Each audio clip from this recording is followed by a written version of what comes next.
Welcome back to The Tangent. Today in the room we have Tim. Hello. And we have back with us the couple that were on two different episodes, but they are actually a couple. Married and everything and have a child. It's crazy. Yep. We have Katie from the Disney episode. Hello, everyone. And we have Sir Huckless, otherwise known as Nick, from... What did I even remember? Video game movies? Was it video game movies? Yep. Yeah, it was video game movies. Devin is not here today. He had some other stuff he had to take care of today. Life stuff. Life sucks. Grown up, being old and adult and stuff. It kind of sucks. But he's not going to be with us today. But today we are actually going to talk about a fun little subject due to the fact that we're recording this really close to Halloween. Yes. We are going to do some just basic horror movie stuff. Mm-hmm. We're going to start out by going around the room, and everybody gets to state one, maybe two of their favorite horror movies. And we're going to start with Huckless. It's your idea, so that's why. One of my most treasured and one of the ones I love the most is obviously Ghostbusters.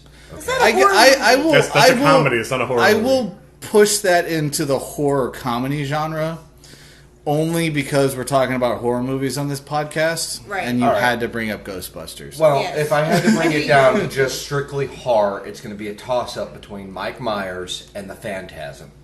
Phantasm. Yes. So, Interesting. The Mike Myers movies are called Halloween. Are called Halloween. But I just wanted to point that out. yeah, Because when I was in high school, Halloween was my favorite movie series, and I owned them all until Rob Zombie started making them. Hey, I think he did pretty good. Was that Halloween? He did very okay, All right, which was a fine. problem because it's my favorite movie series. I know. That is true. Yes, I'll give you that. And So- he ended Daniel Harris's streak of living through every Halloween movie. So that was a problem for me. Which one did he I start forgot directing? about Was it her. so he did the remake. He did the reboot, yeah. The reboot. It was probably a few years back. How many years? Like 4 or 5 years back. I want to say that he put out the first Halloween remake in like 2005. Like it was a while ago. Oh shoot, that was way a while ago. Yeah, 15 years ago. I couldn't remember. It's been a long time. I know I never watched it, and truthfully, I'm not gonna lie. I didn't watch any of the Halloweens except for the stupid Halloween, which was Halloween 3. I didn't. Honestly, I didn't think watch any of them until you introduced them to me. Halloween 3 has some of the most effective plot, but it has extremely unmemorable characters. And its plot is extremely contrived, but it does have one of my favorite endings, which if the rest of the movie was at all compelling, it would be probably one of the best endings of all time. But the rest of the movie isn't very compelling, Right. so yeah. Help a guy out. Was that the one where at the end? The Spoiler alert. the masks. Oh, There was the Pumpkinhead one. but they didn't even have him in it. I always wondered why they even. There's a reason why it didn't have him in it, because originally John Carpenter wrote Halloween, and then he wrote the sequel to Halloween, which he could continue on because Mike Myers just sort of fell out of a window, and he was just like, okay, so he survives through that, blah blah blah, and we'll continue on with that night. And he wrapped up that story by burning Michael Myers to death in the hospital. So at the end of that, he was just like, "Well, it's done. There's no more Michael Myers. He died. He's Ash." So he wanted to continue making Halloween movies. So he decided that, well, okay, so it doesn't have to be all about Mike Myers. It can be about just random horror stories, and I can call them Halloween. And they can focus around that day, and that was what the focus of the Halloween movies was going to become. But Halloween 3 bombed so hard that he decided that he ended up selling off the property, and they decided to go back to Mike Myers because it was what everyone was disappointed about. That they were disappointed that he wasn't in it. He was an icon like Jason or like Freddy Krueger. I mean, Right, and the Right. thing is, he came out before them, but he came out before the slasher thing was big, and he wasn't really a slasher. He like the first two movies. There's not a whole lot of blood. There's not a whole lot of on-screen death. Like, it doesn't become like a real slasher series until I would say probably 5. I mean, there's some of those elements in 4, but it's really 5 that started it off, and 6 got weird, and then 7 tried to go back. Honestly, it's There's so many of them. I get lost in those. I did watch the original with Tim probably in the early 2000s. First time I really actually sat and watched it. Now, I had seen them, but I've only seen them in bits and pieces. But until I sat and watched them with Tim, I had no idea. But we'll move on to the next two. Katie, what are your favorite? Well, I just want to say, first of all, thank you all for having me back. I appreciate it. Oh, Lord. See, that's the thing, is that horror Halloween type movies, I like the different types, like Hocus Pocus, Beetlejuice, Ghostbusters, I'll put in there too, I guess. You and me were like, talking about The Witches not that long ago. Yeah. The Witches, yes. Yeah, The Witches is a good you one. lean more towards the comedy side of the horror genre. Right, but... Which is great, because you know what? There's nothing wrong with Beetlejuice. Beetlejuice is one of the greatest movies ever made. Yes, yes. The thing is, when I talk to Katie about Halloween movies, not necessarily horror movies, but Halloween type movies, it makes me think about like movies I watched when I was a kid. Right. Which always makes me, whenever I think about Halloween type movies that I watched when I was a kid, I always end up thinking about Ernest Scared Stupid. Yes. And I always end up thinking about the Halloween Tree, which I have not seen since I was probably like 11. The Halloween Tree. Yes. That is it. I can't remember. I watched it every Halloween until I was like 11 or 12. I've never watched it since. I can't remember anything that happens in it. Really? Crazy. Well, and We'll have to look it up and try to watch it. Yes. Like I grew up with like Hocus Pocus, the Disney stuff. Funny enough. Yeah. Hocus Pocus. What's another one that I just had in my head? Nightmare Before Christmas. Those types of Nightmare, movies. and again, perfectly good movies. Like I said, Beetlejuice, one of the greatest movies ever made. Yes. It stemmed not just the movie, but the animated series lasted forever. Oh yeah, I watched. I was obsessed The with animated that series show. was absolutely phenomenal. Right. And then, like, even now, I could turn on Beetlejuice and enjoy it. Oh, Even though it's, 40 years old. That's because he's the ghost with the most. Well, Anyway. that's not because of that, Nick. It's because of Michael Keaton. Michael being- Keaton being Beetlejuice, I Yes. think there was no better choice. Oh God, no. There was Agreed. no way anybody could have done that any better than he Right. He knocked it out of the park. But I didn't really start getting into like horror, your traditional horror films until I was probably in high school when I met Timothy and started watching. Like he introduced me to The Crow, the Halloween series. Technically, The Crow is a Halloween movie. It takes place on Devil's Night. right before and on Halloween. Right. Yeah, he introduced me to The Crow. He introduced me to the Halloween movies. But I'd have to say the one that stands out to me that really got me into kind of more into the horror genre and not, be so scared of it, I guess you could say, was the Saw trilogy. Was it only a trilogy? Didn't they make a whole bunch there was of a whole them? bunch of them. But Saw was a bunch of movies because they originally had a tradition of coming out on Halloween. yes. So the first Saw movie came out on Halloween. The second one came out on Halloween. I think they eventually stopped coming out on Halloweens. I think they started coming out in like November or something. After the third Yeah, one. well, I think somewhere in like Saw was 6. ruined for me by my brother. Except I didn't, because I remember that clearly now that you actually said that before. And what I remember us going to see the movie. So we went to go see the movie, and Tim tells me Which one? in the very beginning, the first first one? one. Oh, He says Lord. it in the very beginning. You see the killer in the beginning and throughout, but you won't realize it's him until the end. Oh, that's right. I remember that. And I'm like, okay, so the very beginning starts with dude who in the hospital or whatever, the white beard or whatever, he's dying or whatnot, and then like some other stuff happens, and the next thing you know, same dude who was dying in the hospital's laying dead on the floor of this bathroom where old dude is chained up. Yep. And I'm like, it's old dude laying on the ground. He's the one that did the whole damn thing. right off the freaking bat. After Carrie Ellis, And it has nothing to do with the fact that I'm not very good at, like, I will read a book 3 times, and every time at the end of the book I get surprised on how it ends. Right. It's because I am not very good at picking up clues, or if I have a really bad memory most of the time too. So it's like I'm not normally good at picking out the killer in anything, in TV shows and movies. I'm horrible at that. But this time it was just one of those things. And it was just like that. Yeah, I remember the exact way you put it. You said, "It's a dead guy in the middle of the floor." And you just said it like in the most bored way possible. And I looked at you like you were an asshole.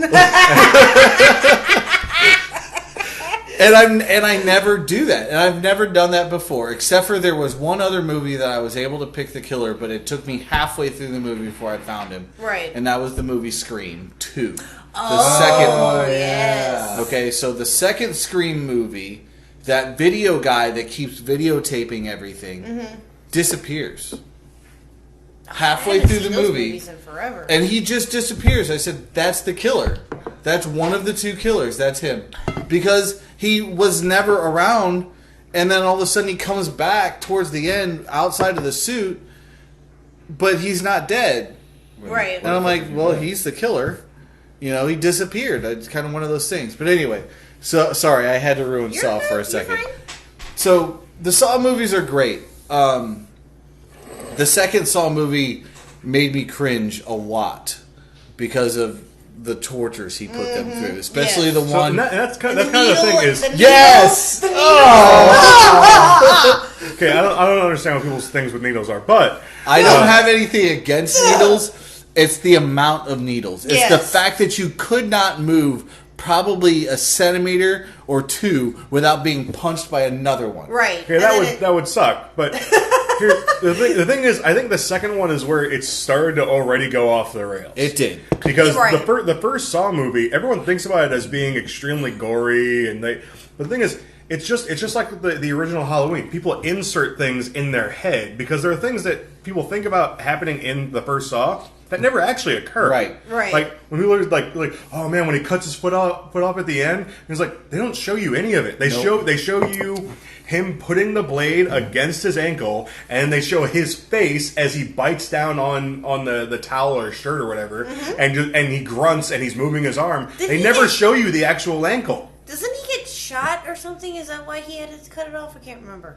No, it It was locked into. Oh, was he just trying to escape? Was that it? Was he handcuffed Yeah. to the? the end of that movie is extremely chaotic, but he ends up just going, I'm gonna freaking cut off my foot. Like he had a choice to either cut off his foot or let something happen. Right. So I remember his that now. choice, he decided to cut off his foot so he could try to. Oh. No, he cuts off his foot so he can get to the gun to shoot the janitor from the hospital because the janitor's trying to kill the photography guy. So he tries to save the photography guy by getting to the gun and shooting Got it. the janitor. And the only way he can reach the gun is if he cuts his foot off. So Okay. he does all of that, which then eventually you find out the photography guy gets smothered to death anyway. Right. And the doctor never actually came back with help. So I don't the whole series sort of goes into a weird buck wild direction. Well, the first one I enjoyed the first one through, except for the fact that I knew who the main guy was, Right. but it didn't take away from the movie itself. The movie itself was very one of those like mind twists, like through the whole thing, like you never really knew what was going to happen next No, you didn't. until it happened. Yeah. Which was That's the great, true. which made Saw such a good movie because you didn't know what was going to happen. And that's actually one of the reasons why and I talk about this a lot when it comes to like spoilers, where the Shakespearean sort of view of spoilers, which is just because you know the end doesn't mean you can't enjoy the ride. Right. And some of the best movies are ones where someone can go, here's what happens at the end. And the entire time you watch the movie, you go, how the fuck are we going to get there? Right. Right. Right. Yeah. That's what draws you in, and Right. that's Saw what makes you want to especially. watch it. Right. Saw actually too, if I remember correctly, and I could be wrong, was the twist behind it, for those people that didn't know that the guy, I can't remember his name, was the guy laying dead in the middle of the bathroom floor. That was a huge twist to everybody that had seen it, and that's what made it so popular. After the fact was the fact of that big old twist at the end of it. Correct.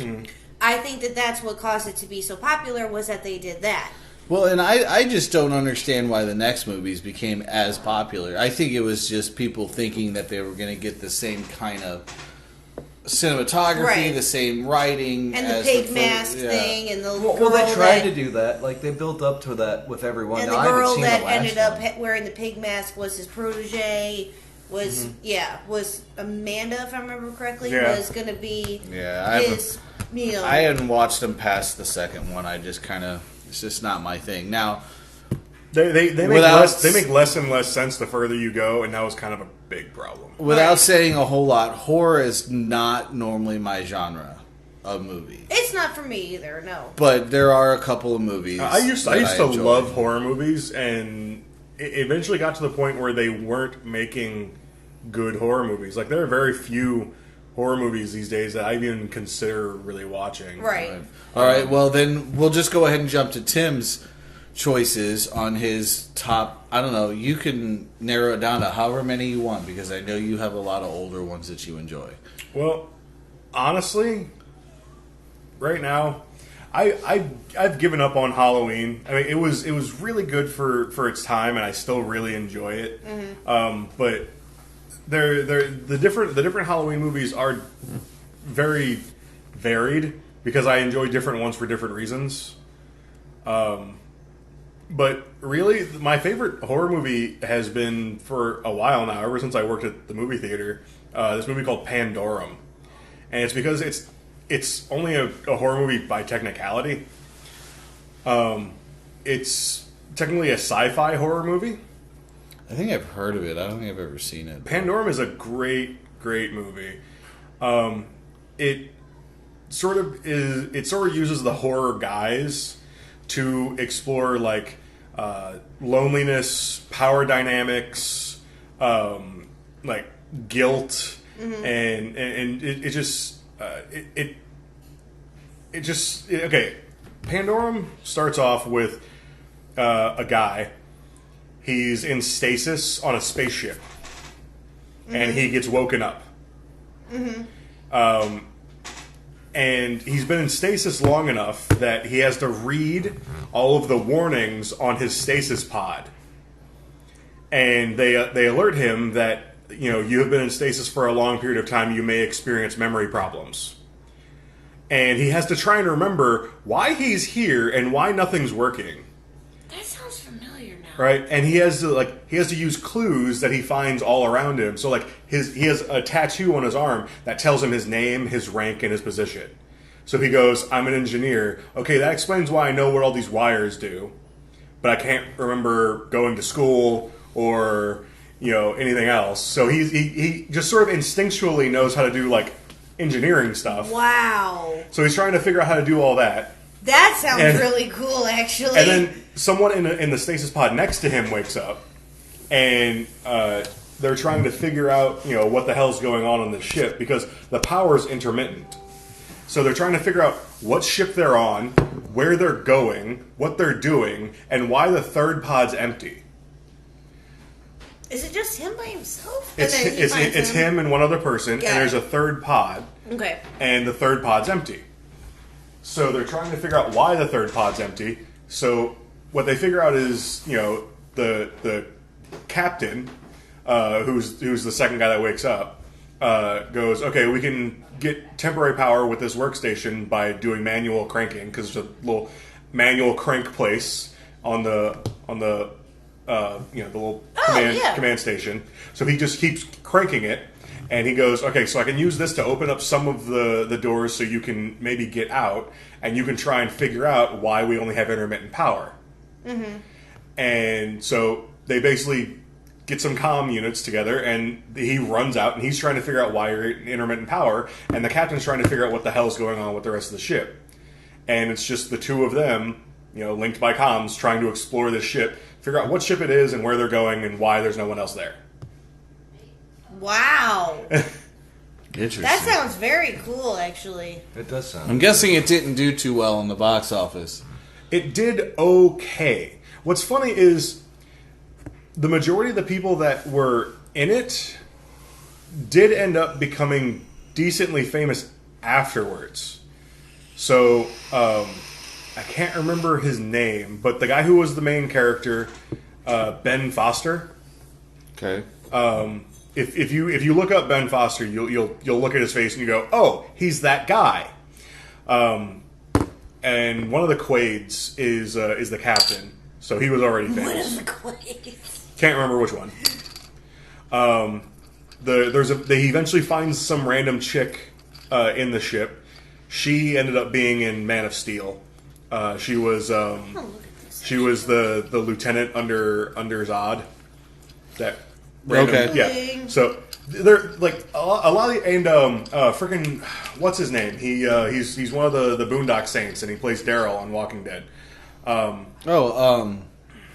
Someone- Reedus. Norman Reedus. Reedus. Yeah. Norman Reedus is in it too. There's a bunch of decently famous people who were in it and that came out of it and eventually became They weren't famous moderate going names. in, but they were. Yeah. What is They it called became again? famous. Pandora. I have to add that to my watch So list. yeah, Yeah, it's a really good movie. I'll have to watch it. It sounds interesting. All right, so for me, I'm just gonna tell you guys 2 stories about. Well, I can do 3 stories, but about me and horror movies. So, I said a minute ago I'm not much into horror movies, but my mom was. She loved horror movies. So, I remember when I was really young, and she told us to not come in the room because she was watching a movie. We were supposed to be in bed anyway. I just couldn't sleep. So I snuck into the living room and sat behind the couch and watched a good chunk of this movie. It was Friday the 13th, Oh, The first one? nice. the first one. Okay. So, 1, I couldn't sleep to begin with. 2nd, after that, I couldn't sleep afterwards because I was afraid Freddy was going to come after me. Oh, was it the first Friday the 13th or? Yeah, it was Okay. the first So one. it was Friday the 13th was Jason's mom. The first. Yeah. Yeah. Freddy is Nightmare on Elm Street. Yes. That's what I meant to say. Okay. So the first Nightmare on Elm Street was the serious one. No one remembers that. They Oh, was- Nightmare on Elm Street, I have a different story for. But no, Friday the 13th, yes. Watching these kids running around in the woods and getting killed was just horrifying to me. It really wasn't even the fact that it was a huge horror or scary. That music they put in these movies, nail it. Yeah. The emotions that you need to hear and feel at that moment. It has nothing Yes. to do with what's really going on or what you see or how much blood or gore. It's the damn music tracks. It had me Honestly, freaked out for I've seen a lot of good parody horror movies too. Like where it's comedy, but it's like Scary Movie. Yes. Right. Yes. So, but there are other movies like that. Like there's a movie called Detention. That is probably one of my favorite spoof horror movies. And it really emphasizes the main way that you get tone from horror movies is via your music. Yes. Yes. And the way that you can change a situation from being serious to being just ungodly funny is to change your tone, which means change your music. right. Right. I mean, look at Mike Myers every time, or Halloween, excuse me. Every time something bad's about to happen, the music changes. Oh, yeah. And Yeah. you know, it's like, oh crap, something's going to go down. or Right. that little- So- you know, oh man, somebody's dead. They just found a Oh body. no, that okay, the Halloween soundtrack, that Halloween song, the one song out of Halloween, Yeah. yeah, Yeah. is like the most played horror song ever. Yeah, it is. People it is, use it in haunted houses. People, it is, it is like, one of the best like tone setting songs ever. And you know what's funny about it? He stole it. It's a generic banjo tune that he learned when he was a kid, funny. and he just changed it to being on a synthesizer, and just started messing with it. And he was like, "Wow, this gets real creepy." Wow. So, okay, we're going to go to my second story. So, this is This is a story of me in high school, even. So this is weird because I was older. So, as we've said before, we live really close to St. Louis. Okay? Yep. And if anybody knows that about the original Exorcist movie, 1, it was based on a little boy, and 2, it was Yes. based on a little boy that ended up in St. Louis. He came from like Boston, somewhere on the East Coast. Yeah. And his mother's family is from St. Louis, so she brought him back here to try to get exorcised. Well, Yeah, she ran into some trouble with The the mental health professionals. yeah, and the church where she was. on the East Coast. So she brought him to Missouri, thinking she's going to get a better chance of figuring out what's wrong with her son.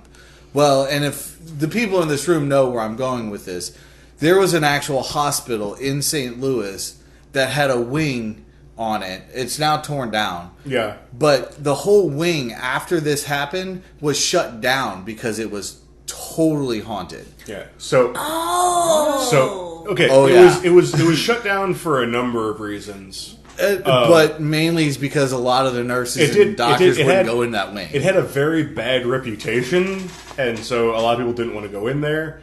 But that hospital itself was also not doing terribly well. So, the hospital itself was functioning back when me and Katie were in high school. Yes, Yeah. it was still So up and running. that particular wing I remember that now. was shut down. Was shut down. Because you and me know someone whose dad got him in to that wing.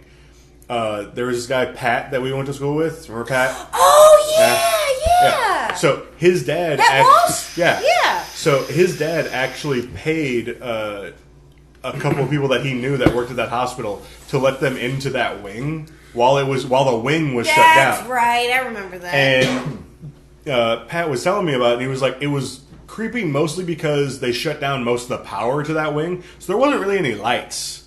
And there wasn't a whole lot of stuff in it, so it basically just seemed like you were in an abandoned building with no lights on. Right. And so that was already creepy enough. We didn't stay there for very long. We basically just like went, wow, this is creepy. Let's fuck out of here. Right. So back to my story. So me and a buddy decided we're gonna rent The Exorcist. I'm like, dude, this movie is effed up. And then the more we talked about it before we actually turned the movie on, and we told our stories of what we knew about the true story in St. Louis and in the wing and all that, we had already freaked ourselves out. We turned the movie on, we watched it, and neither one of us slept that night. Yeah. Now, I normally don't have an issue watching scary stuff and being scared, but there was something about the fact that some of what happened in the movie was true. Some of it was very fictitious, but I have listened to a couple of podcasts now about the exorcism of this person and what happened, and just listening to what some of the priests and the doctors have said and watch this person do while they were possessed freaks me out Right. to this day, because seriously, he floated, he screamed in languages he didn't know, and then his voice was like weirdly different all the time. Like if we were to speak in that voice, it would hurt our throat and we wouldn't be able to talk for a week. Okay, Should've called the Ghostbusters. there was even a point where his head turned 180 degrees, so he was looking backwards at one of the that's so priests creepy. at one point. So the part where in the movie where her head spins actually happened, but it didn't spin and spin and spin. Well, He in literally the Exorcist movie, it only spins around. right. The spinning in a Oh, that was in a scary movie. that was like Scary Yeah. Movie Okay. 3. Yeah. But That was, Yeah. but either way, her head does a 360-degree turn in the movie.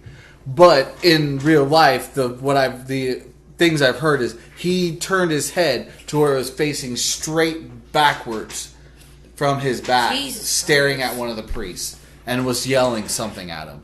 So a lot of Probably stuff Latin. about that Now, I'm not very big on the paranormal or, ghosts and demons and stuff like Right. that. But there's something about that freaked me out. So, yes. Right.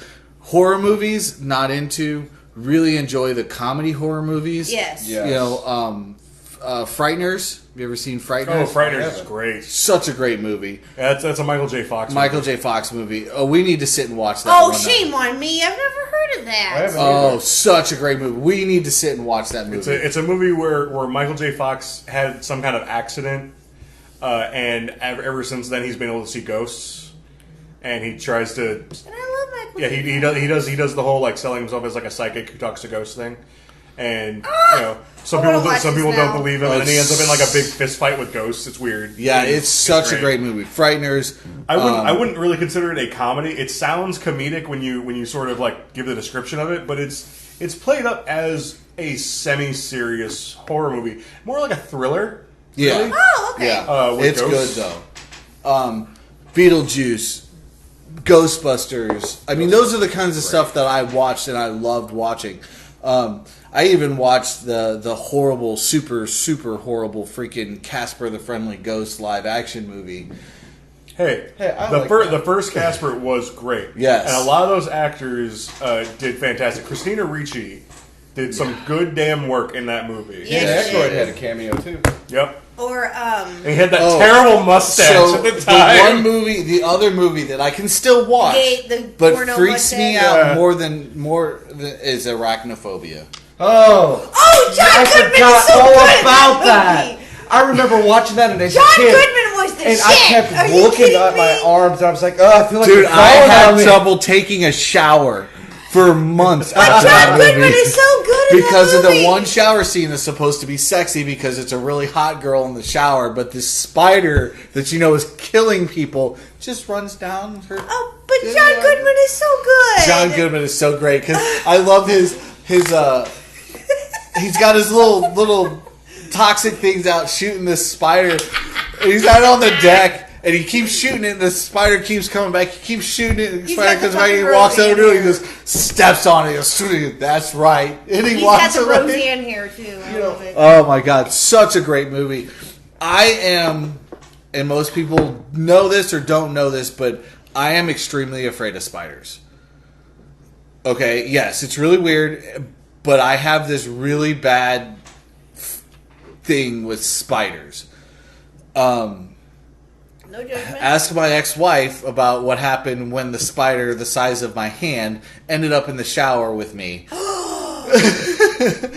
Oh God. I was out of that shower, butt ass naked, running think through I the remember this house, story. telling Abby, "Is like, you better get that fucking thing out of there, or I'm gonna kill it."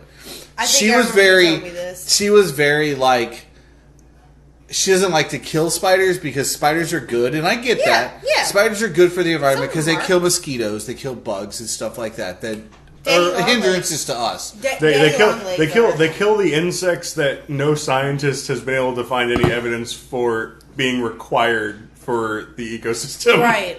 So And Daddy she Longlegs likes are to more take any friendly. spider outside and release it. But I told her, I said, that motherfucker, you better walk that sucker way back in the woods and drop that sucker off because if you don't, that sucker's coming back. Right. You can never give me trouble about snakes again. Stop it. He's got Give so you much trouble spiders, if you I got want. started. I hate snakes personally, so I get it.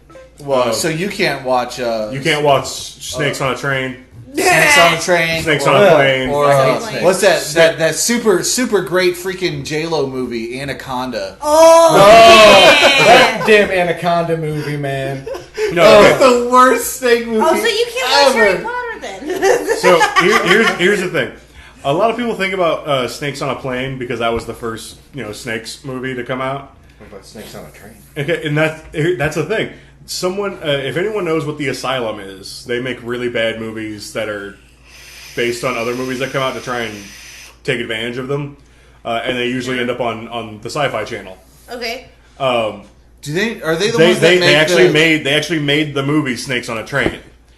What's funny is I think they they make- also made the movie Snakes on an Island, and all I could think when I saw the cover of that movie was, of course there are snakes on an island. It's an island, right? It's Right. Well, there's no snakes on Ireland. It's an island. what? What? What? Let me talk about my story real quick, and I'll make this brief. You know, I always liked the Michael Myers Halloween movies too. When I watched the reboot in 2016, the second reboot, I really liked it.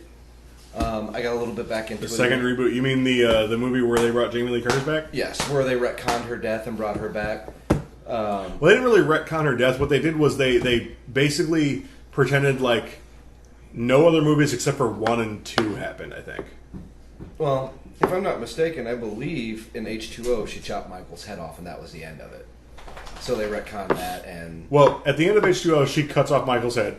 At the beginning of Resurrection, you find out that Michael had swapped his mask onto one of the paramedics. oh, And so when she cut his head off, that was a paramedic. I didn't know that. Yeah. Well, I'm today years old. Well, So the thing is, they cut out all of that in the continuity of the newer one with Jamie Lee Curtis. They just made it so I think it's only 1 or only 1 and 2. 1 and 2.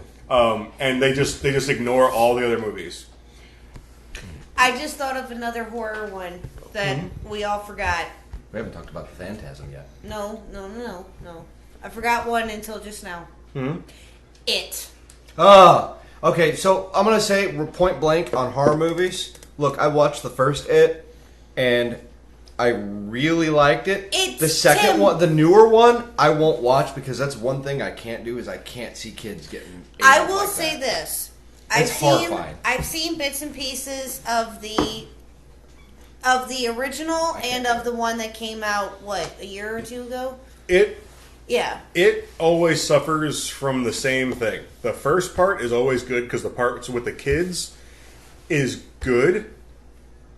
Except if you're actually reading the book, because dear God, Stephen King, dude. Well, I know kids are stupid, but Not all kids are. no. Because here's the thing: the part that they never put in any of the adaptations, because they shouldn't, is the part where after they defeat Pennywise the clown in the cave, they can't get out of the cave.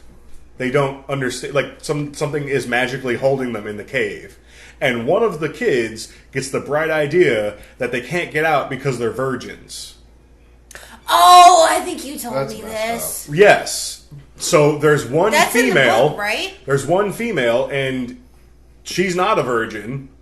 So they could have tested this theory by seeing if she could get out, but instead, they all elect that it's a great idea if they all have sex with her. And she also apparently thinks this is a good idea. So that's a thing they never adapted to any of the other adaptations, and that's a good thing. But that's the only weird thing about them being kids.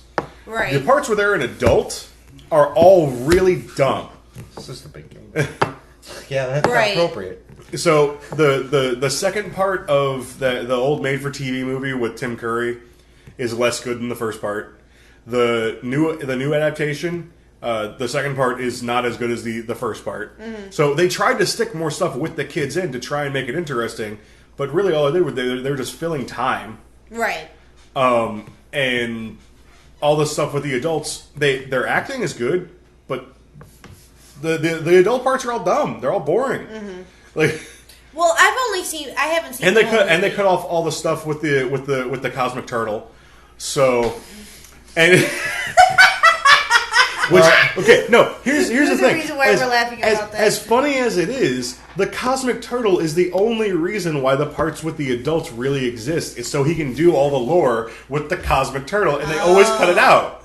So there's no point in them being Well, adults. then why did they leave it out then? I don't know. Oh, well. I'm not a screenwriter, so I have no idea why they would cut out the part with the cosmic because just because a Ninja Turtle can beat up freaking Pennywise, they didn't want to point. put that in there so that like the Good Ninja point. Turtles aren't overpowered. It's like that ERB.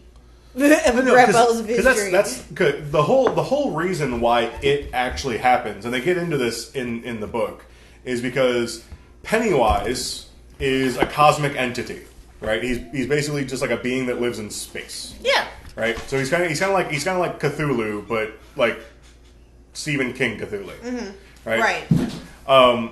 And he has an exact opposite. So the reason why Pennywise looks like a spider is because he chooses to, Right. And he's a cosmic entity that looks like a He's spider. a mimic. Right. And his opposite is the Cosmic Turtle, who is far more powerful than he is and keeps him from doing stupid things. So the reason why Pennywise gets to go to Earth and eat children is because something killed the Cosmic Turtle. It wasn't Pennywise because he wasn't strong enough to do it, but something killed the Cosmic Turtle, and Pennywise thinks it's hilarious. So he's a clown. Mm-hmm. And he eats kids. And he eats kids because it's evil, and he wants to do it. And he just mocks the Cosmic Turtle for having died and, not being there anymore. And there's some weird allusions to the fact that the Cosmic Turtle being dead and the fact that he's cosmic means that he can't really be dead. He can come back at some point, but that's mostly stuff for, like, when he does his combination, when Stephen King does his combination stuff in, like, Dark Tower, where he, like, brings all of his stories together. Oh, got it. But most of it's there most of the adult stuff is there just to be lore for the Cosmic Turtle and where Pennywise comes from. Right. But they don't get into it. They just leave it all a mystery. They don't even talk about the stupid turtle. So, have any of you guys seen The Phantasm? No. No. Phantasm 2. Phantasm 2 was my favorite. It's a really weird movie. It was one of the first horror movies other than Mike Myers that I ever watched. And I'll give you a really short synopsis. Basically, first off, it's got Mike Baldwin in it.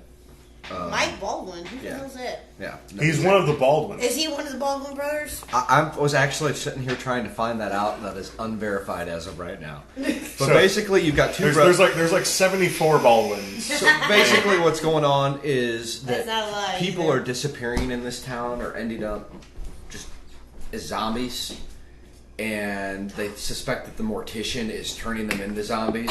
So them and an ice cream truck driver set out on this mission to find out, and they find out it's the town mortician, and they call him the Tall Man throughout 1 through 5. There's 5 of them, and the whole time they're doing this, they're being attacked by like these evil midgets. They're like dwarves, zombies. It was like a different kind of ripoff of the Evil Dead, but not as good. And there's these giant silver balls that can basically eviscerate you, or they go into your head and they might control your mind. It's fucked up, but That's what the Phantasm does to you, I guess? yeah. So he basically takes. This you is and actually reanimates reminding you. me of more horror movies. But it's really boring. So I'm not going to go too deep into that. I always thought it was scary as a kid. But arguably one of my favorite Halloween stories has got to be Ghostbusters. Because you got these 4 underdogs who are coming up from the bottom. that's not. All right, we're going to cut you off right there. That's not a Thank scary you. movie. That's a story. Right. That's a story of the success of libertarianism. Anyway, No, I got another one. I got another one that I just thought of as I was getting up.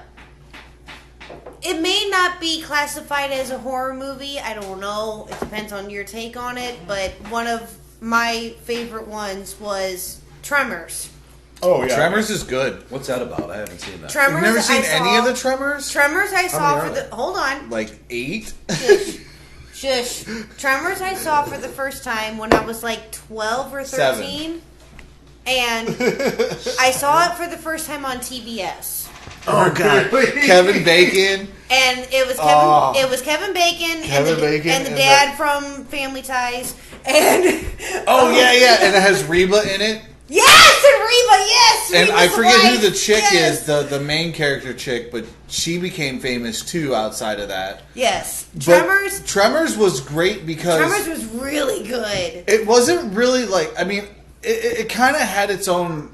It's more of a thriller, Right, but yeah. it's become a cult classic when it comes to like comedy style thrillers. yeah, Right. Oh, and the thing is, it's weird because even though they're nothing alike, Tremors and like Leprechaun always get sort of equated to each other because they're the same style of horror movie, where they aren't really scary, but they have horror elements and they're mostly just freaking hilarious. Well, But- and for me, Tremors was awesome because it was like you put this huge cast together of these awesome people, and it's a small town where they have to defend themselves. They had no way to get in or out except for one road, and the road was blocked, and so they had to figure out for themselves how to fight off these things that they have no idea what they are. Right. And they were giant worms that But they figured out underground eventually, didn't they figure out eventually that their vibrations caused yeah, them through to die? vibration, through sound. They hunted by sound. So they had the guy, the father from Family Ties and Reba are hoarding like end of days like hoarders. So they had like Yeah, they're preppers basically. preppers. Yeah, Preppers is what yeah. I was looking for. And it's in so they small-ass had towns in the guns and explosives and all kinds of other cool stuff. But oh my god, it was such a good movie, and it is more of a thriller than a horror movie. But Right. it's such a good movie. It's Yes, so I good. love that movie. I And- can't believe you've never seen Tremors. Oh my god, it's so Yeah, I good. think I've heard somebody say It's your something about total. it, but So, but my other horror They're doing one, a lot of made for Netflix movies for it now. So when I say Yeah. there's 7, the first 3 were released in theaters, and then they went straight to DVD type things. So the first 3, the first 4 are numbered. So Tremors 1, 2, 3, and 4, and then they started doing. I want to say 5, 6, and 7 are just named like Tremor, blah blah blah, Bloodlines, and Right. then Sub-Zero, and then they just dropped. They Yeah. just dropped a new one on Netflix a couple days ago, actually, for got a whole another new one. one. It's like, Sit down. I got another one to bring up, okay. and it's again. I didn't grow up in your normal horror movie genre. I grew up, as James pointed out and Tim pointed out, that with more of like the comedy side of it and the satire side of it. And, if you will, the family-friendly, quote-unquote, side of it. My other favorite one, as a kid, Addams Family. Yes. Okay, yeah. Yeah, that's a good Christina Ricci performance too. Both of them. Both 1 and 2. I'm not gonna lie, never saw them. are you Shame on serious? you, they are I was so never good. I was never into the Munsters. I was never into the Addams Actually, Family. no. That actually brings up something too, because the Munsters made for TV movie, that was actually really good too. I've never seen that. Really? I don't think so. I didn't know Oh that man, was a thing. it was It was was. fantastic. I remember it from when I was a kid, man. Because I always thought of I was Addams never- Family Was it as the a original football. cast in it? Oh yeah, No, the TV. it was way later. Oh, got it. It was the made for TV movie is hilarious because it starts off in black and white while they're in Transylvania being attacked by a mob, and they elect that we really should move to America with my brother and his wife, and so they jump on they run away from the mob and jump on a plane and fly to America to 1313 Mockingbird Lane, and they discover from I can't remember his name, Fred or Yeah. Frank or his niece No. is sort of in the house alone, and her parents have been missing for a while. So it turns into like a weird mystery movie while they're like it's like it might as well be called like The Munsters Origins. Like it's Sounds like Wow. almost Home Alone. I never for a second. heard of it's that. it's them first coming to America and like getting in that house and like hanging Oh, out. that's so cool. That sounds awesome. I'll have to look that up. But yeah. I've no. never seen any of them because they never, ever, in any way have ever piqued my interest. Family.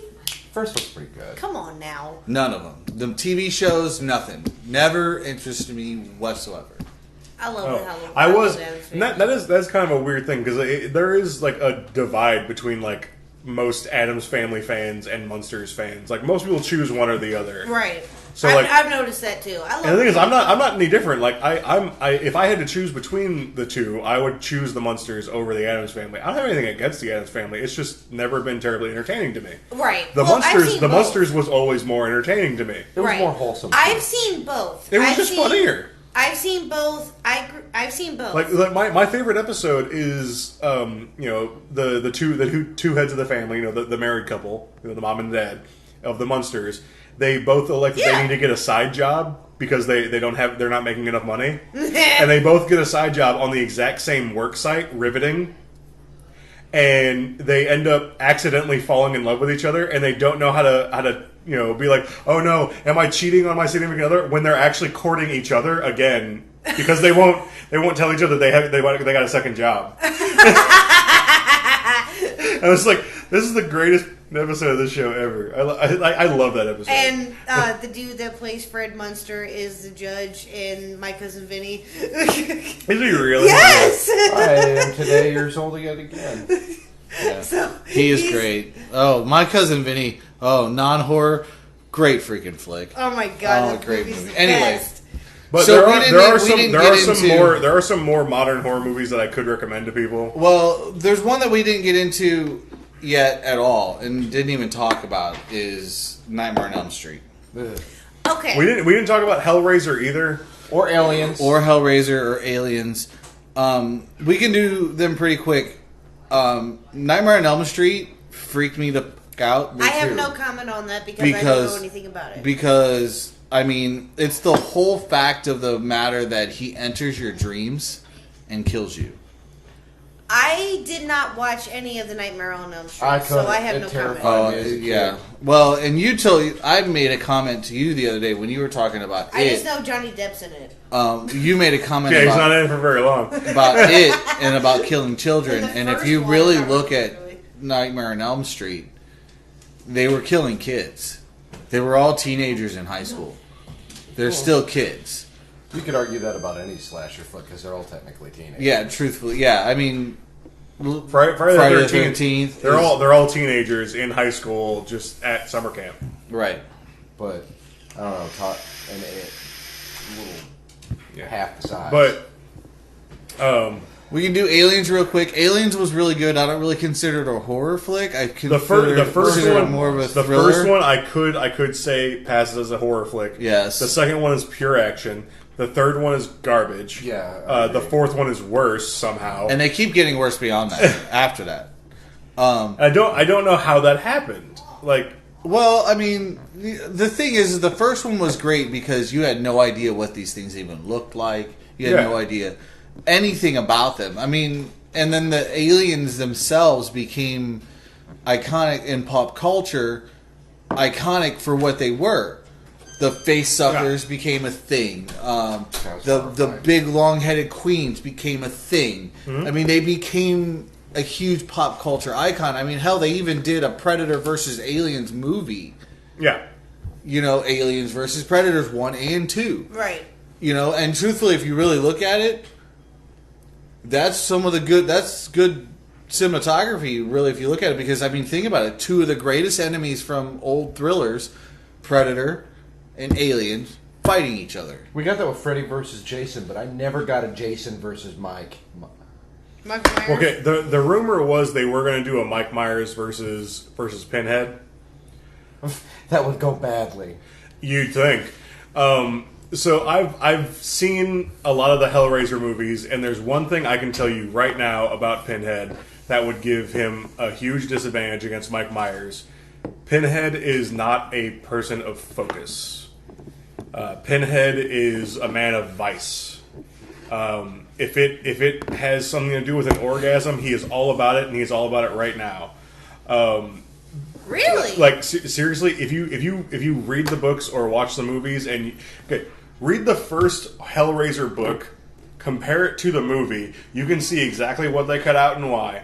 Because the book is really weird, and it is horrifying. It is like Pinhead? for how much sex stuff happens in the first Hellraiser book, it is not sexy. Like it is.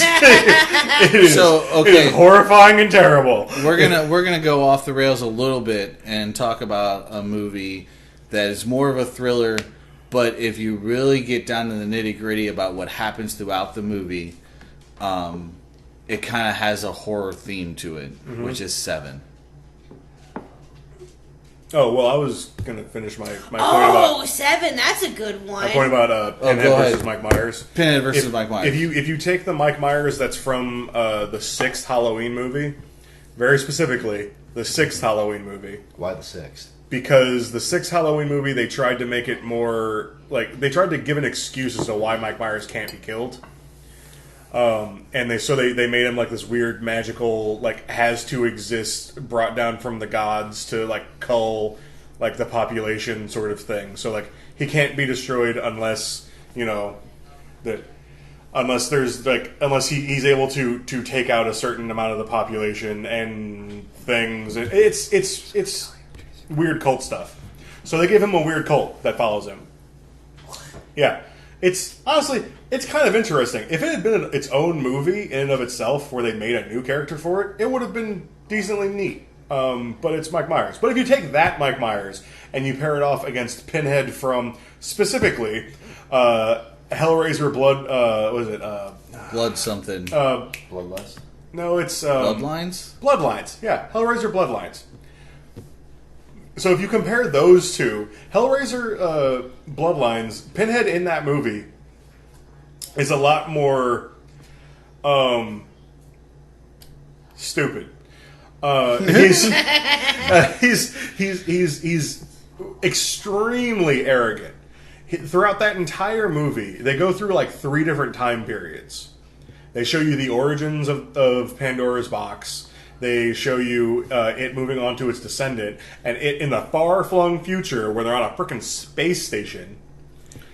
And I think I've seen bits and pieces of that movie. I've never actually watched a lot of Yeah. the Hellraisers, but I think I've seen bits and pieces of so that movie. one, extremely not good. I wouldn't say it's garbage, but it's not really good, and it's kind of boring. But they show you that Pinhead has huge weaknesses, and those weaknesses all have to do with his vice and his arrogance. And especially in One thing that Michael Myers has is he's persistent. In Halloween 6 especially, he has drive, determination, and he is a freaking machine. Oh, like, yeah. like he cares not at all about your feelings. He will do whatever it takes to trick you, to convince you into basically killing yourself. Like he's just a machine that moves forward. Okay. So since we're talking about verses, I mean, we can go into verses real quick. Like, just real quick, do some comparisons. So if Freddy were to fight Pinhead. If Freddy were to fight Pinhead, that would be really interesting because, again, I'm not even sure exactly how it would work because Pinhead can't sleep, I don't think. Because he would never be able to. Because he's a non-mortal entity. Freddy did fight Jason. I'm getting there. Hold on. Jason can sleep. According to the Freddy vs. Jason movie. So Freddy But versus Mike but Myers. that's also weird because Freddy, according to what is it? The one right before Jason X. It's Jason. It's Jason Goes to Hell. That's what it is. In Jason Goes to Hell, they show off that Jason isn't really alive. He's a zombie, and he can transpose himself to different bodies via his heart. Yes, all these movies get really weird. By the way, me and my buddy Brandon in middle school and in high school, we would spend almost every Saturday night going to Blockbuster, renting horror movies, and just watching them with him and me and him and his younger brother. There's one left. Yeah, I'm sure there's one left. There is one, and it's only staying open because that city refuses to stop going there. I mean, why not? But I don't remember where it's at. It's somewhere in the Continental. There was 2. There was one in Alaska that finally shut down, but there is one left. Yeah, but anyway, Blockbuster as a company still exists somehow. Yeah, because there's one building. building. They're going to have to figure out what to do about themselves. Well, they tried to keep up. We talked about this briefly in the streaming stuff, but they tried to keep up with. That was a long time ago. Yes. Now that I think about that, holy cow! How long has it been since we did that podcast? Man, it's been almost a year now. Oh man, but but they did try to keep up with Netflix. They tried to make their own streaming service.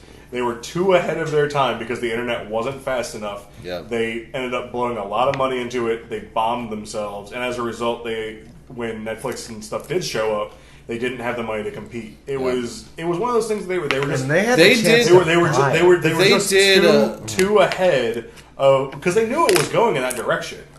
It's just they were ahead, and then when they lost so much money doing it, they thought they had more time to recover than they did. I remember and- because they did the mail order thing too, along with Netflix. Because Yes, they I did. had it, I used it a couple times. What was great about the mail order was, you could get something mailed to you from Oh, man. Blockbuster and then take it back to the Blockbuster and turn it in, and then your next video on your list would show up. Nick, didn't you have the mail order from Netflix back when you lived with your dad? I did. I did, and I also had a Blockbuster card. I had the Game Pass, and I have very good memories of going there at night and picking out a new video game quite Yeah. often. Yeah, Yeah, we did. me too. We did that a lot too. I mean, I remember days, when man.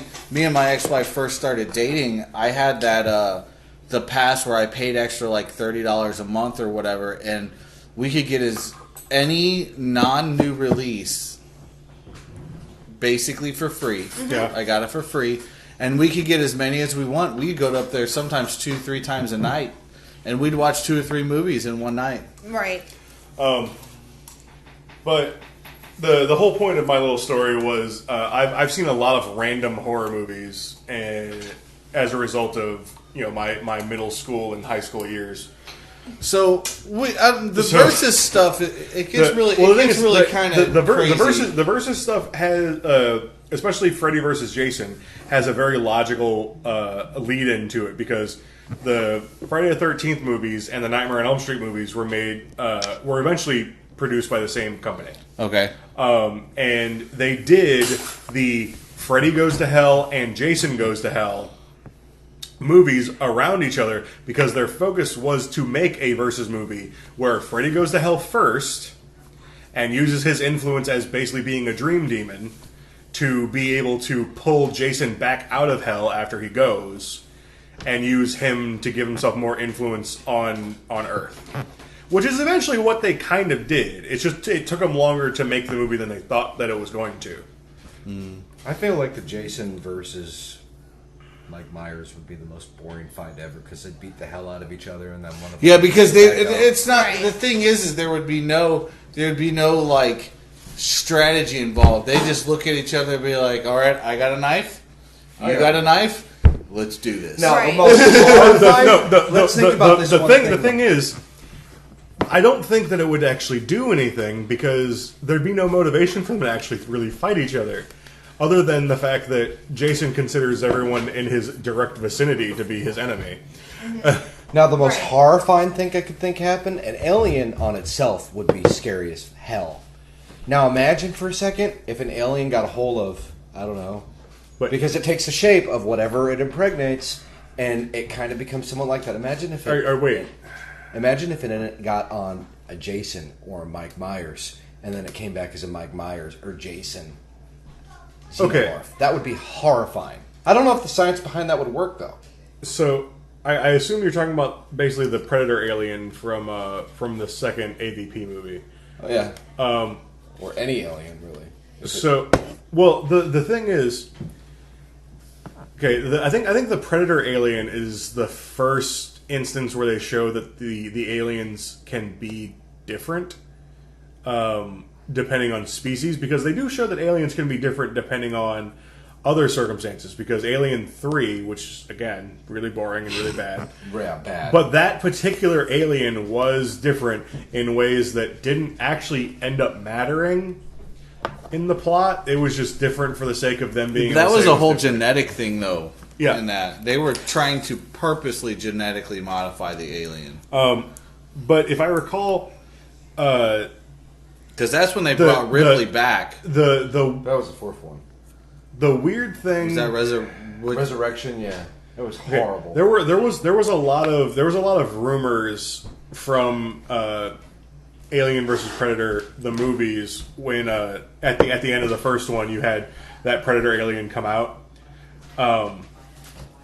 There was a lot of theories on what it was actually going to be. Like, there were some theories that I heard about it maybe being a queen alien, which ended up not being what it was, but because they never actually have explored in a lot of the comic books or the movies or where the queens come from. That's a valid point. Now, I mean, we could assume, like, because the aliens sort of seem to be a lot like bees in a lot of how their structure works. So we could maybe assume that it's similar to where, like, female aliens just aren't birthed very often, and when they are, if the queen is still in good standing and still healthy, it'll just kill it, and it'll take until the queen is not healthy anymore for another one to be born and be ignored and become the new queen. So how would that work if it was to fight Jason or? You know, that's a decent question. I have no idea, because if you implanted an alien into Jason, I don't think it would kill him. Because I don't think it would either. Because using the rules from his movies, considering he's basically a zombie, it would just burst out of his chest and he wouldn't care. Freddy, it would burst out of his chest, and he would also mostly not care because he's a dream demon.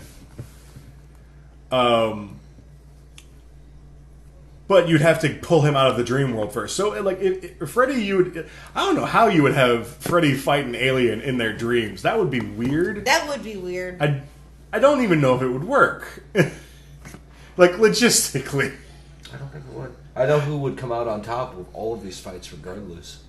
And you know, my answer is a little biased, yes. Is it the Ghostbusters? Yes. There's a science behind everything with them on it. You and your damn Ghostbusters, I swear. I think, like I said, I'm a little biased. I'm sorry, but they all sleep. Okay, you got me there. But also one of their main villains, the Boogeyman. And I don't recall any of the Ghostbusters being camp counselors, so I don't even think they have experience. But That'd be really funny if they were. have fought enemies that actually attacked people in their sleep. Now, they barely got out of it, but they did. no, that's true. The Ghostbusters. You're talking about the animated series. And the comic book, yes. And the animated series is a quite extensive repertoire that the Ghostbusters have in their favor. But when the Ghostbusters fought the Boogeyman, that Boogeyman was not Mike Myers, who is also the Boogeyman. And also, I kind of was. He's also not John Wick. I kind of Right. Yeah, that's true. Yeah. The Ghostbusters versus John Wick, I'm not sure it's fair either. That's not fair at all. That's completely biased.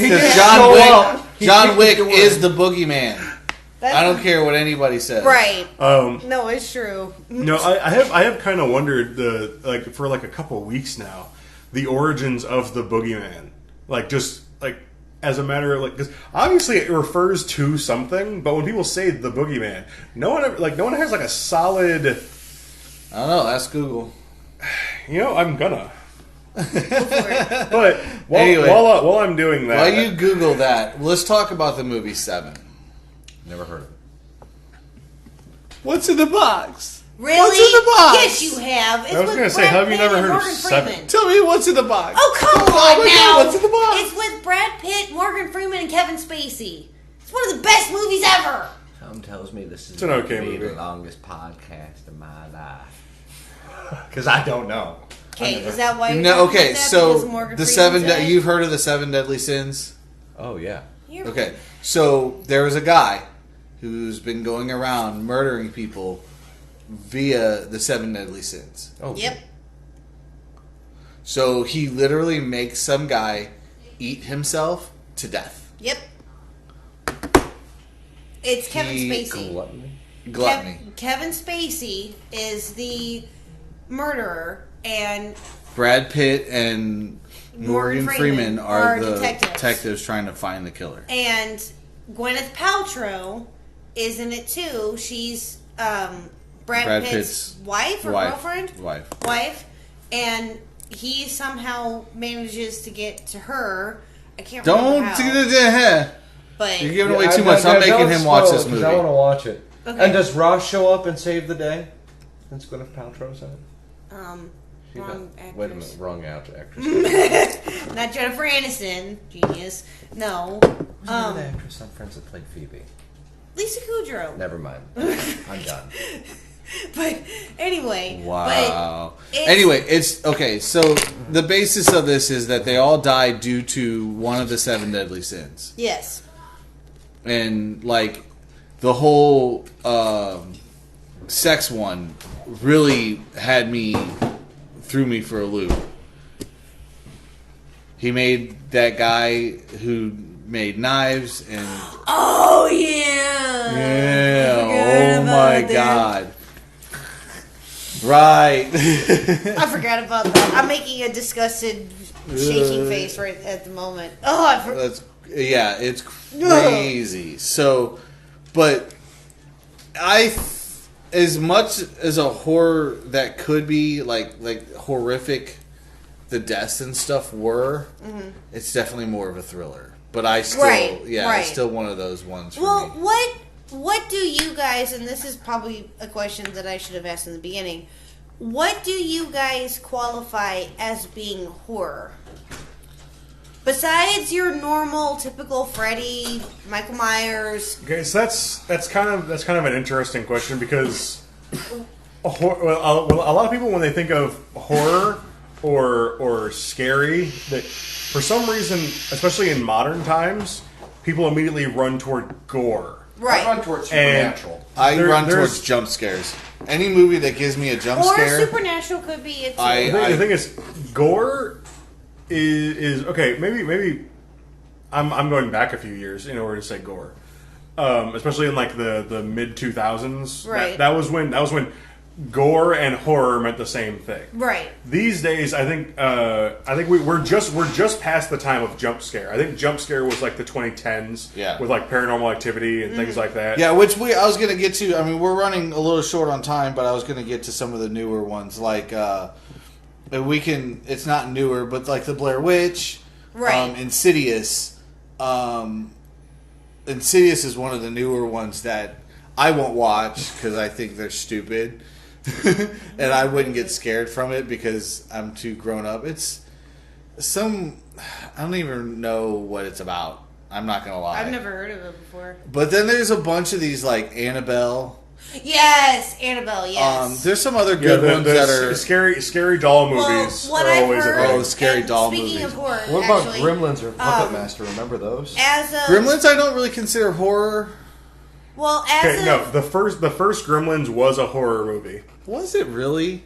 well, It was a serious horror movie. The second Gremlins, like I said earlier, I don't think I said it on cast, was its own satire film. Right. It was basically its own version of Scary Movie. well, It takes all the same beats from the first Gremlins and makes it ridiculous. well, the most recent one Critters. that is out now is The Haunting of Blythe or Blith Manor.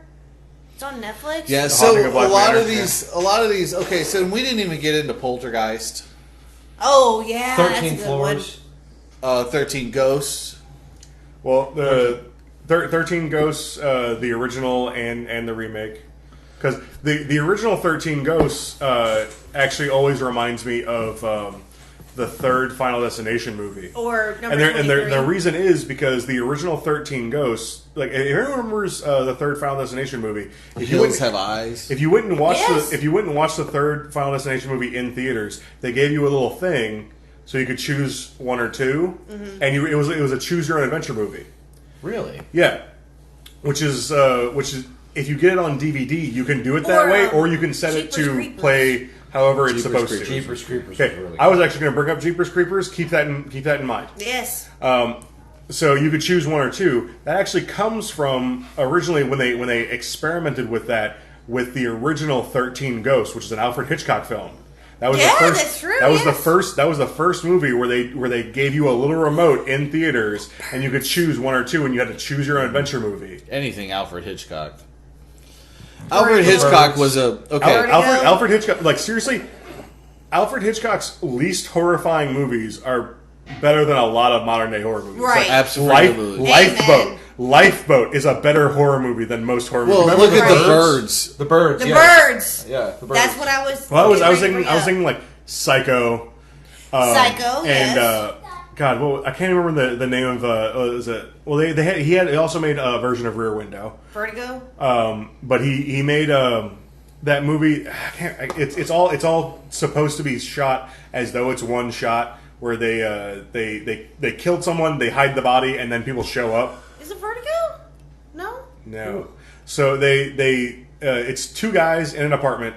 They killed somebody, they murdered someone, and someone shows up like at the door. They come knocking at the door, and it's like one of their friends or something. Oh shit. and name of that movie? they end up having to hide the body in the apartment, and then it's just like an hour and a half of people showing up, like the cops showing up, and like we had a sound disturbance, and just them trying to like not get caught, and it's shot as though it's a continuous shot. It was very innovative for its time. It's not actually a continuous shot, but it's shot in a way to make you think it's one continuous shot for like an hour and a half. Wow, that's really cool. That shows you the innovation of Alfred Hitchcock. Now, Yeah. Alfred Hitchcock is an old school horror guy. Like he did a lot of the very mind horror. Yeah. Like Psycho was a good one because it's like you didn't see a lot of like blood and guts and stuff like that in Psycho, but it was really a mind f the whole movie. Dial M for murder? No. I'm Hey, looking and how up can you forget Alfred about bring Hitchcock up? from I talk Google. about horror, and not bring up The Shining. The Shining. Oh yes. That was a The classic. Shining. The Yes. Shining's a weird one It because is weird. The Shining, the actual like made for TV movie that most people think of for The Shining, was made by a master of horror and a master of suspense, and it was adapted from Stephen King, who people think of as being a master of horror. And Stephen King hates the Jack Nicholson version of The Shining. Why? He Right. because it changes a lot of the central points from his original story. Because I can't remember who was the director of Stanley Kubrick. Stanley Kubrick. Kubrick changed a lot of the central theming from The Shining that leads into the sequel. There's a sequel. There is a sequel. They actually made a movie version of the sequel not that long ago. It was like last year.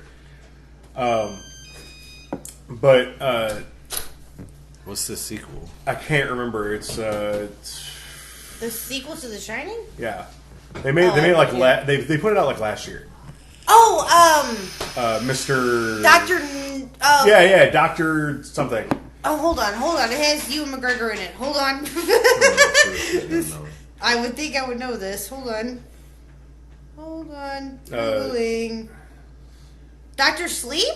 Yeah. Yeah, that's it. Yes. I never understood The Shining. Just So the I bet you if you watched it now, you'd probably understand it more. well the Or even if you read the book now, because you got to think Kubrick there's a took lot of out- stuff that I didn't understand as a kid. Kubrick took out some of Horror the stuff movie-wise about that the kid being psychic, which played more of a part.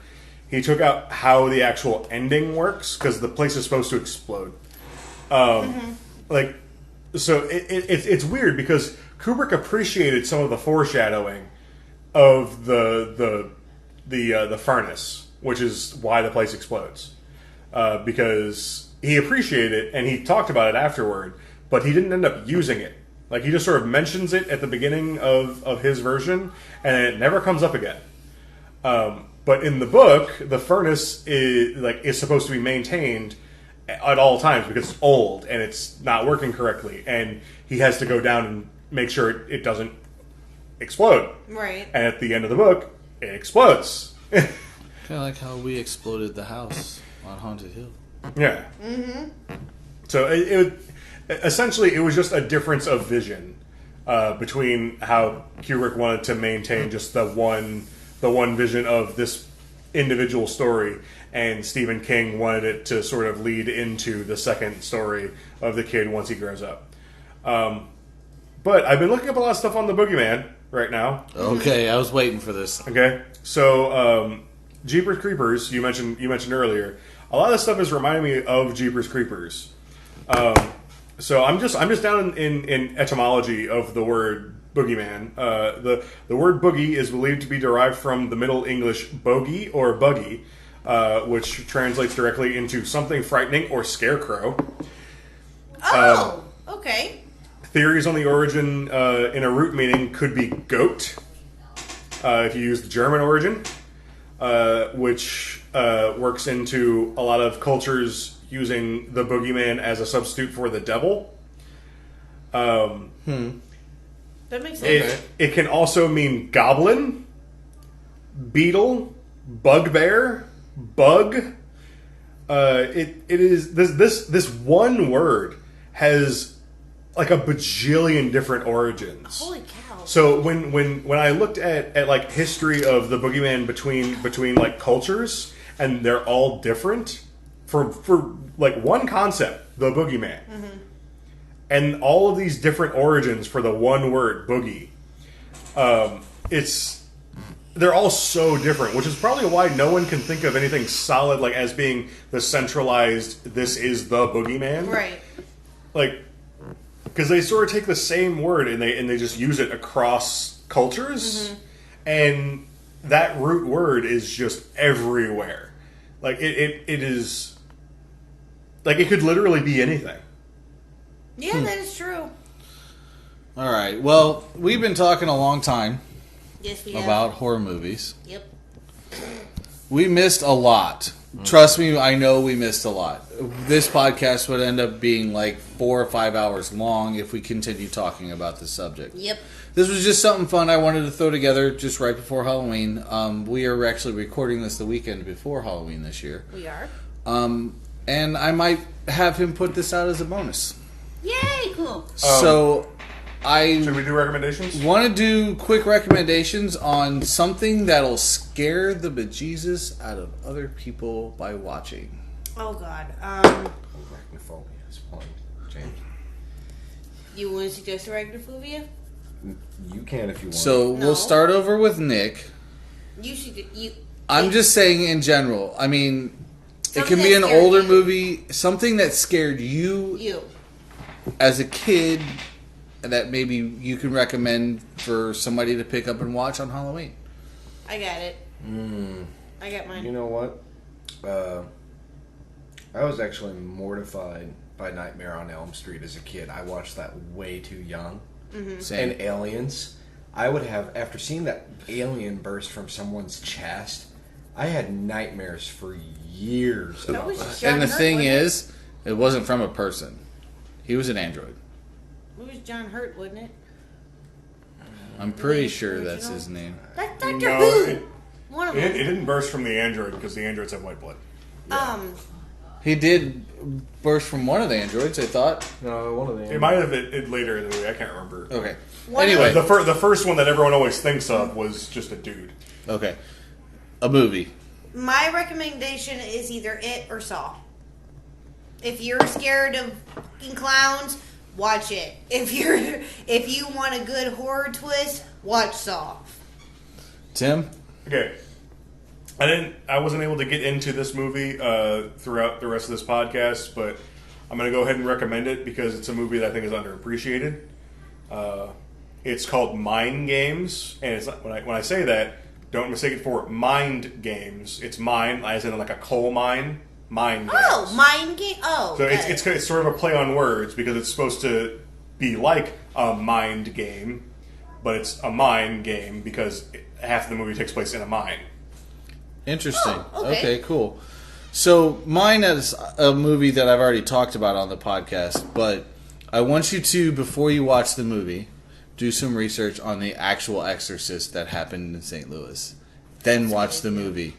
Because trust me, if you want to be freaked out for a couple hours, that'll freak you out. Right.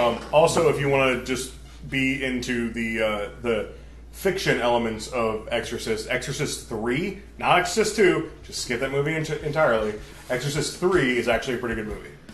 Really? Okay. Yeah. Okay. All right. Well, with that, we're going to say goodbye. Bye, guys. And I will say talk at you later. Bye.